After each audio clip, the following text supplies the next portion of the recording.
Olá, tens uma empresa e queres investir parte desse dinheiro a render juros entre os 3% e 4% com baixo risco? Ou até mesmo investir em ações ou ETFs?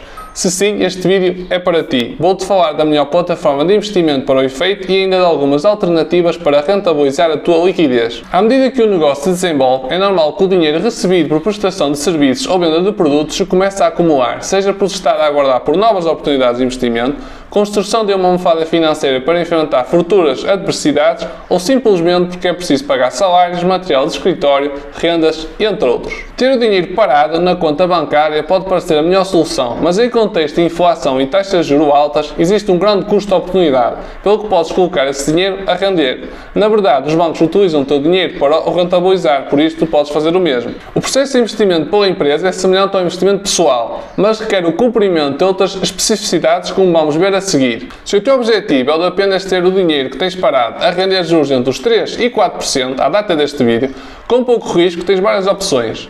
Uma primeira opção é abrir conta na Interactive Brokers. Eu vou falar mais em baixo desta corretora. É tão simples quanto isto. Transferes o dinheiro para lá e começa logo a render. Paga cerca de 3,2% em euros, mas só começa a compensar para contas com mais de 100 mil euros, sendo que não paga juros nos primeiros 10 mil euros.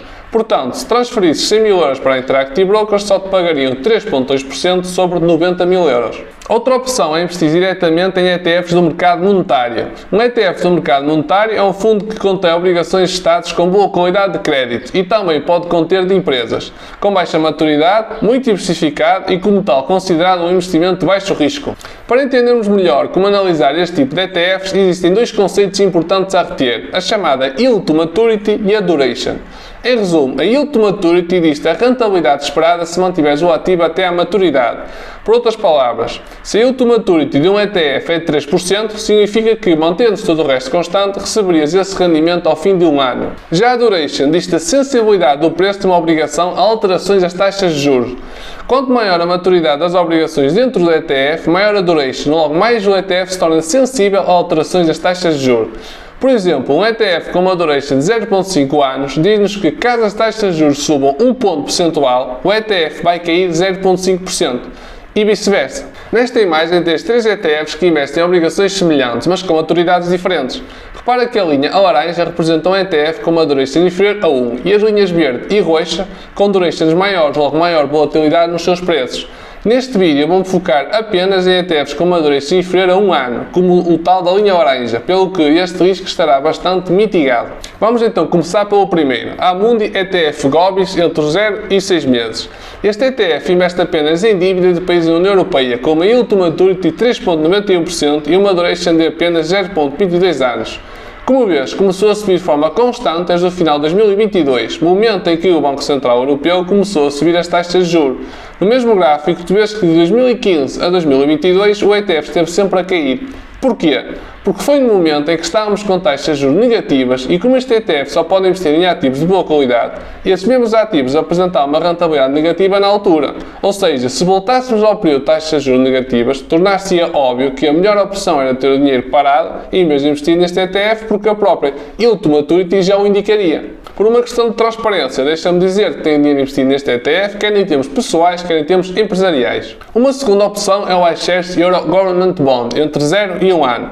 Também investe em obrigações de curta duração de Estados da zona euro. A duration é de 0,53 anos e apresenta uma Yield to Maturity de 3,48%. Ao contrário do ETF anterior, que reinveste os cupões dentro do fundo, este distribui rendimentos, pelo que pode não ser tão eficiente em termos fiscais.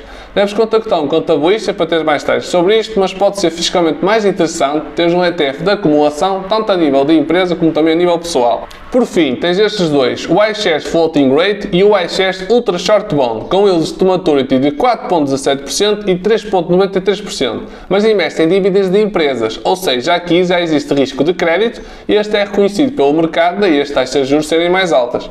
Se quiseres explorar estes ETFs, está à vontade para me enviar um e-mail. Esta é a evolução dos 4 ETFs aqui mencionados. Tu também podes ver as rentabilidades mensais e ainda as rentabilidades mensais anualizadas que te dizem o retorno que terias se certa rentabilidade verificada em determinado mês se mantivesse nos próximos 12 meses. Em Portugal existem vários bancos que aceitam contas empresariais e oferecem produtos financeiros.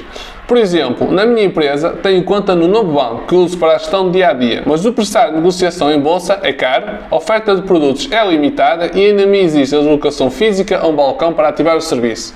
Outros bancos, como o Big, o Banco Best ou o Montepio, usam o Saxo como parceiro, mas mesmo assim os custos permanecem elevados. Já as corretoras low cost, como a Adgir, XTB, Trading 212 ou Trade Republic, não permitem a abertura de contas para empresas. Dito isto, eu sugiro apenas uma broker, a Interactive Brokers. Este vídeo não é patrocinado, portanto esta é a broker que considero mesmo a melhor para investir e eu próprio faço através da minha empresa. Não exige mínimo de depósito, não tem comissões de custódia de títulos, as comissões de transação são baixas, é a corretora que oferece maior variedade de ativos, portanto se encontrares aqui um produto é difícil encontrar no outro lado, e estás a investir numa das corretoras mais seguras do mundo. Ainda assim, reconheço que investir na Interactive Brokers não é para toda a gente. Todo o processo de abertura de conta, investir e mesmo contar com suporte exige algum conhecimento e confiança. É uma corretora internacional e sem escritórios em Portugal. Se te sentires mais confortável ao investir através de um banco nacional, mesmo sendo mais caro e mais limitado, tens outras opções que podes explorar. Desta forma, poderás ter acesso a um profissional do banco com quem podes falar periodicamente. Se precisares de ajuda, podes me enviar um e-mail. Abrir conta pela Interactive Brokers é um processo que pode ser demorado pelo nível de burocracia.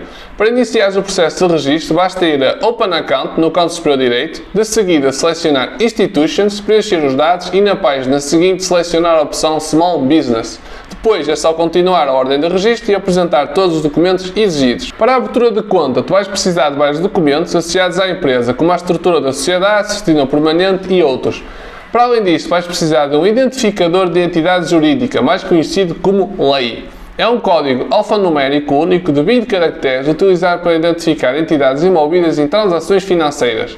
É um identificador reconhecido mundialmente que ajuda os reguladores e as instituições financeiras a rastrear e monitorizar as transações financeiras que envolvem empresas. O sistema lei foi estabelecido como resultado da crise financeira de 2008 para melhorar a transparência e mitigar os riscos nos mercados financeiros globais. Quando solicitei o meu código, recorri ao site codigolei.pt. Se a tua empresa não ultrapassar 2 dos 3 limites seguintes, é considerada uma microentidade, nomeadamente no total do balanço de 350 mil euros, volume de negócios líquidos de 700 mil euros e o número médio de empregados durante o período inferior a 10. Isto quer dizer que os registros contabilísticos da tua empresa estão a ser feitos com base na norma das microentidades do Sistema de Normalização Contabilística. Assim, os teus investimentos financeiros são contabilizados ao custo histórico ou custo de aquisição, pelo que as mais ou menos valias potenciais não são contabilizadas, ou seja, não entram na demonstração de resultados. Apenas são contabilizadas as mais ou menos valias realizadas, juros e dividendos recebidos. Se a tua empresa não é considerada uma microempresa, os ganhos entram como rendimento mesmo que não tenhas vendido os ativos. Naturalmente que o mesmo acontece se tiveres perdas e entra como custo para a empresa. Espero que esta informação tenha sido útil. Como já referi várias vezes ao longo do vídeo, se precisares de ajuda, estou disponível. Deixo novamente aqui o meu e-mail. Obrigado e abraço.